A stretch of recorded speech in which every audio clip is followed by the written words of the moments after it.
So when a lot of people think of a product manager, they think that a product manager is a job that is ubiquitous across every single company. So a product manager at Google is the same thing as a product manager at Facebook and Microsoft, and the list goes on of all the different companies. But what most people don't know is the the product manager role can actually vary a lot between different companies.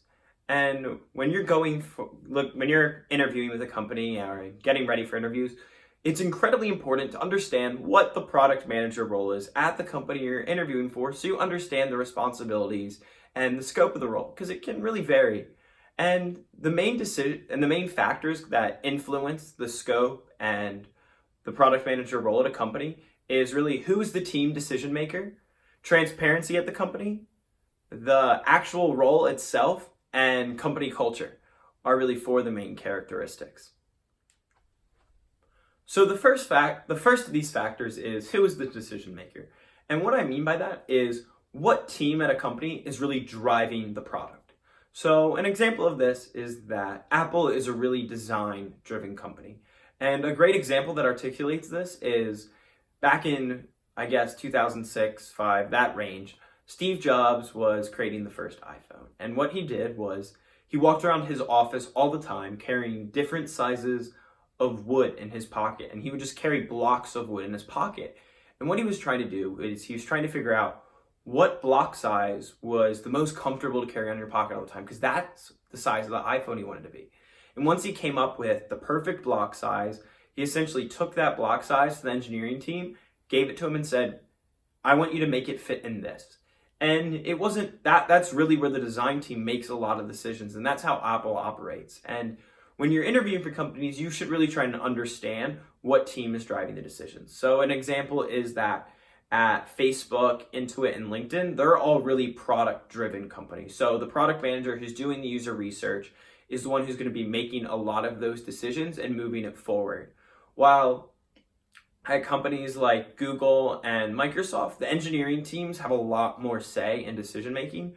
Microsoft, for example, traditionally the product managers have a bit more of an engineering experience, and that's where it comes into play.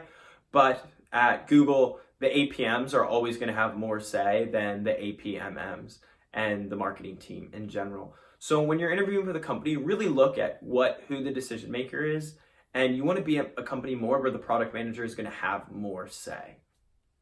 The next characteristics that is incredibly important to the product manager role is transparency at a company. So honestly, in my opinion, being a product manager at a more transparent company is going to be better because that means you're going to have more ability to cross-collaborate with different teams, talk with other people, and really work well together. Examples of this are for going back to Apple.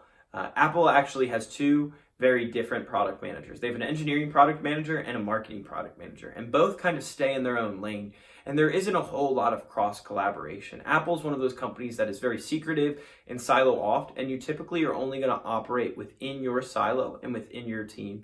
So it's not going to give you that much of a transparent view.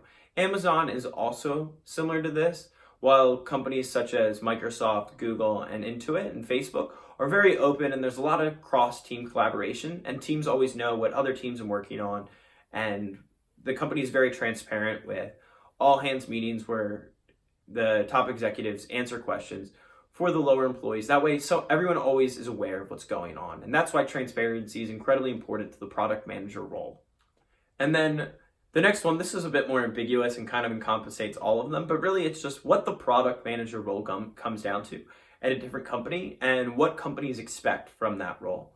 For example, Google essentially requires their product managers to have a computer science degree, and they really enforce that. And they want their product managers to have a very technical background because they're going to be a lot more involved with engineering. While companies such as Facebook used to require their product managers to be technical, but have moved that away, and product managers are now very more marketing focused, user interface design focused, and don't have a whole lot of say, if any, with the engineering team. And they take plenty of product managers that don't have any technical background. So that's going to be a big influence. And then another great example is Microsoft. So Microsoft doesn't even have product managers. Microsoft calls everyone a program manager, and then you kind of fall in one of two buckets. Microsoft will split their program managers up, and you'll typically fall into a more like product manager role or a technical product manager role at other companies. But again, they're all just called program managers. And that's also why Microsoft has to tend to have more PMs than other companies, because it's a larger scope that you can cover. And ultimately, knowing what the requirements are from that role and what the typical responsibilities entail for each company is going to be a huge factor in obviously the makeup of the work you're doing. And that's why I say the product managers at Google might be doing a lot more engineering work, and the ones at Facebook aren't really doing any engineering work. So when you're looking at companies, this is really important. So when you don't have a technical background, you should probably avoid companies like Google. But if you're really passionate about doing that engineering work, like some of the Microsoft PMs I've met have, then you should be aiming more towards companies like Google and Microsoft. Another factor that could possibly influence the product manager role, but more so impact your ability to enjoy being a product manager at a company, is the company culture.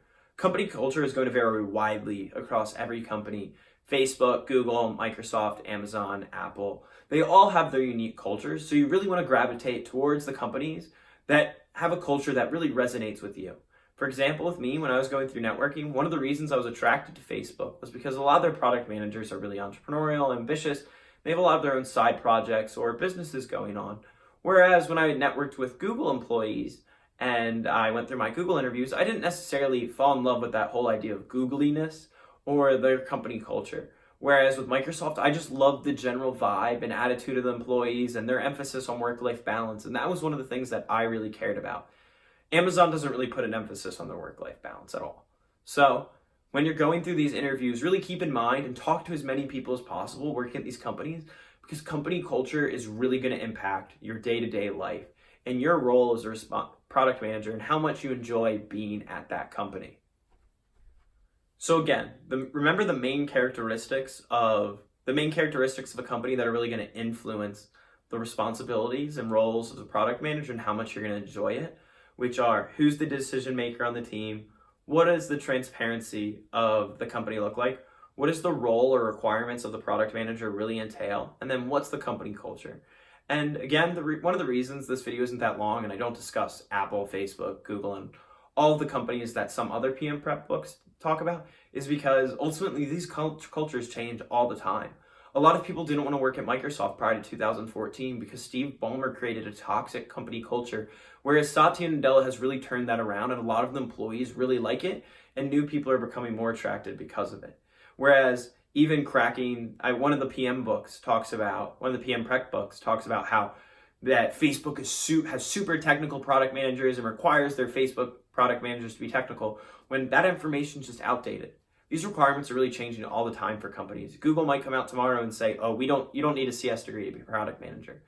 I personally don't think you do. Technical and computer science degree aren't necessarily the same thing. We talk about that in a later chapter. But again, when going through this recruiting process, keep these 4 factors in mind and don't be afraid to kind of talk about them in an interview. The best way you're going to learn about how companies differ on these factors is just by talking to their employees and really learning about as much as possible from them. But I hope you look at these 4 factors when you're looking at companies and hope they can make a positive influence on where you want to be a product manager.